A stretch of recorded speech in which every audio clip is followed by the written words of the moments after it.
और इसीलिए परमेश्वर हमसे और आपसे कहता है कि तुम तैयारी में रहो।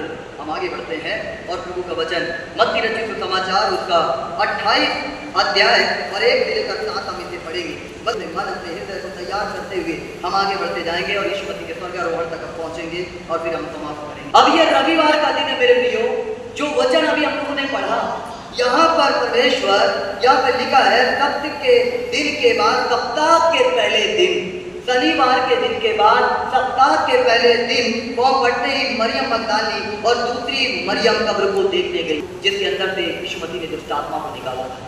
वो दौड़ कर गई, वो सबसे पहले गई थी उसके कब्र के पास, और वो गई क्योंकि वो मेरे प्रियो यीशु मसीह ने एक बड़ा काम उसके जीवन में किया था, एक बड़ा छुटकारा दिया था, और वो प्रभु से प्रेम करती थी, अपने प्रभु को देखने गई। एक बड़ा भूकंप हुआ क्योंकि प्रभु का एक दूत स्वर्ग से उतरा और पास आकर उसने पत्थर को लुढ़का दिया और उस पर बैठ गया, और उसका रूप बिजली का था और उसका वस्त्र पानी के समान उज्जवल था।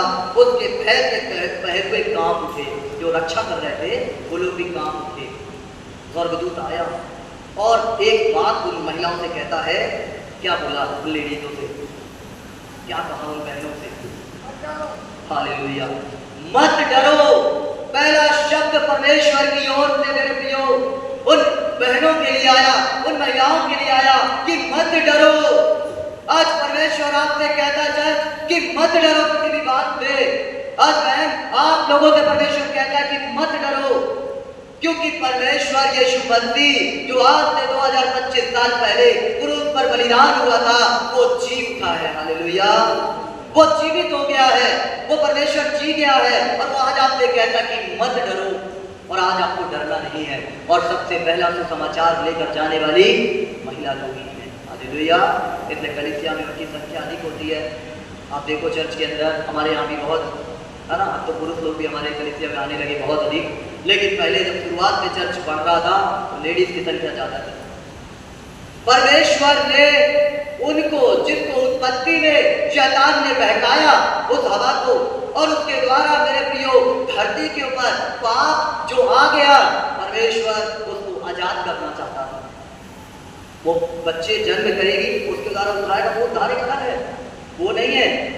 परमेश्वर चाहता था कि स्त्री को आधुनिक रीति से भी उसको जो बेइज्जती उसकी उत्पत्ति में हुई है, उसको नए नियम की दुनिया में वो इज्जत दिला दे। हालेलुया, इसलिए परमेश्वर ने मेरे प्रियो बड़े अद्भुत तरीके से सबसे पहले उस मरियम को भेजा उसके कब्र में कि जाओ देख, और स्वर्गदूत वहां पर आ गए और पत्थर लुढ़का दिए, और उन्होंने देखा कि प्रभु वहां पर नहीं है, और स्वर्गदूत आकर कहते हैं कि मत डरो, तुम किसे ढूंढने आई है, वो तो मुर्दों में से जी उठा है। और वो दिन था मेरे प्रियो रविवार का दिन। हालेलुया, बोलो यीशु मसीह की जय।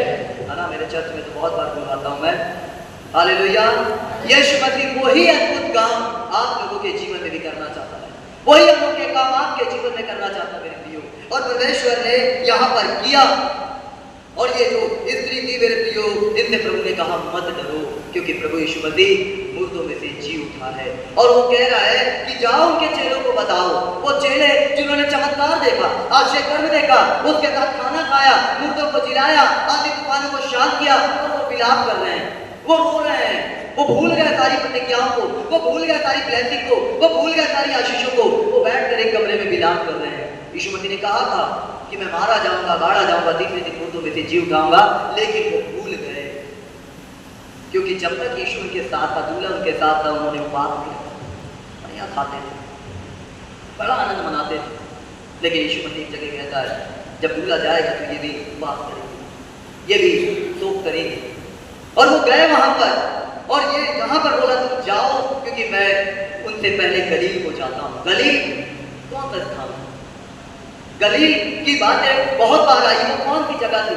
गलील वो था जहां पर यीशु मसीह बचपन से लेकर 30 साल की उम्र तक अपने जीवन को बिताया था। इसलिए वो गलील अपने लोगों के बीच में जाकर दिखाना चाहता था कि मैं मरा नहीं हूं पर जीवित हूं। हालेलुया, क्योंकि अपने को विश्वास नहीं करते।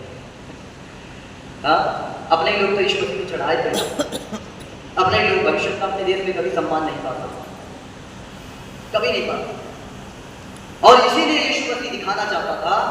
अब यीशु मसीह जीवित तो हो गया है, लेकिन अब जीवित होने का प्रमाण भी तो चाहिए। कि बस जीवित मेरे बोलने से या मेरे कहने से या आपके पढ़ने से ये प्रूफ हो जाएगा नहीं। मेरे प्रियो, इसका प्रमाण भी हमें चाहिए। तो हम आगे बढ़ते हैं और प्रभु के वचन को देखते हैं। लूका रचित सुसमाचार उसका 24 अध्याय और 40 और 43 पद को हम जल्दी जल्दी से देखेंगे, क्योंकि हमारा समय भी जो है मेरे प्रियो हो रहा है। तो हम परमेश्वर के वचन को जल्दी से पढ़ेंगे जिस भाई या बहन को मिलता है। लूका रचित सुसमाचार 24 अध्याय 40 से 43।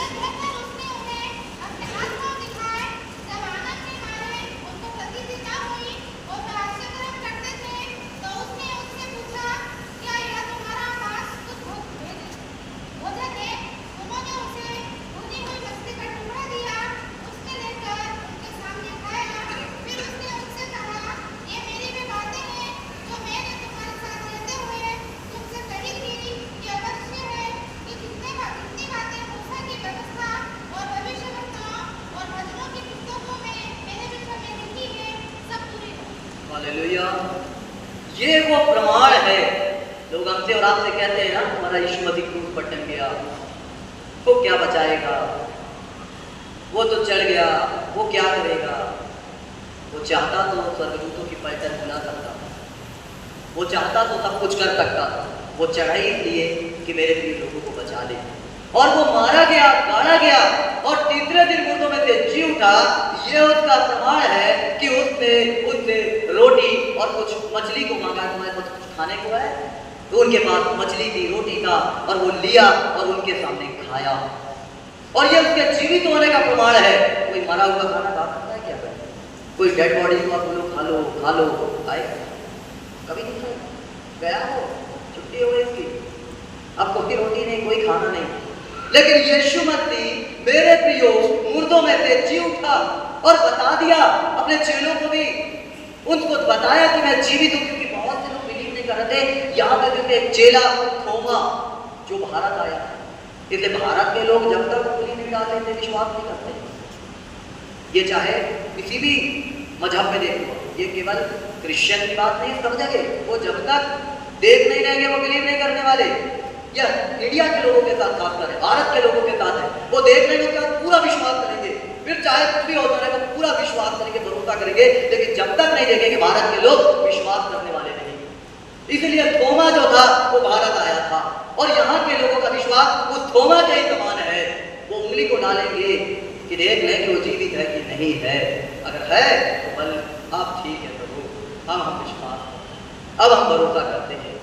और यहाँ पर यीशु मसीह वो रोटी को मेरे प्रियो खाया, उस मछली को खाया और बता दिया कि मैं जीवित हूं। अब वो जीवित हो गया, उसने साबित भी कर दिया, प्रमाण दे दिया, बहुत सारी चीजें दे दिया। अब जब सब कुछ हमको दे दिया तो हमें क्या करना है? हम आगे बढ़ रहे हैं। अब हमें क्या करना है? तो आप इसके लिए भी पढ़ सकते हैं मेरे प्रियो लूका रचित सुसमाचार उसका 49 अध्याय पढ़िए क्या कहता है।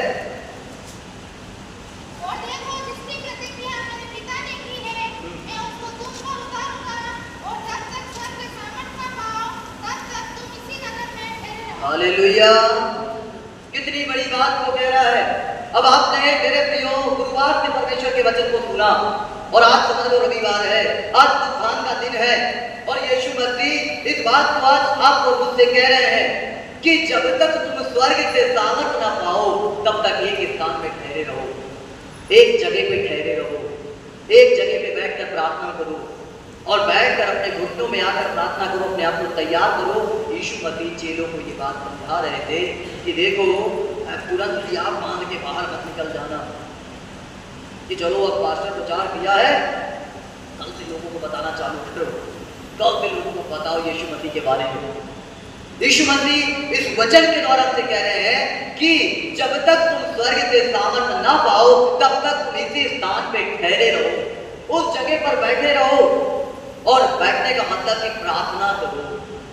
सामर्थ का मतलब पवित्र आत्मा का अभिषेक, उसके अनॉइंटिंग, उसका ग्रेस जब तक ना पाओ एक स्थान पे ठहरे रहो और प्रार्थना करते रहो जब तक परमेश्वर का आत्मा तुम्हें बाहर लेकर ना जाए। मैंने 7 साल प्रार्थना करी है, 7 साल तक मैंने दुआ करी है एक कमरे में, और उसके बाद मैं बाहर आया।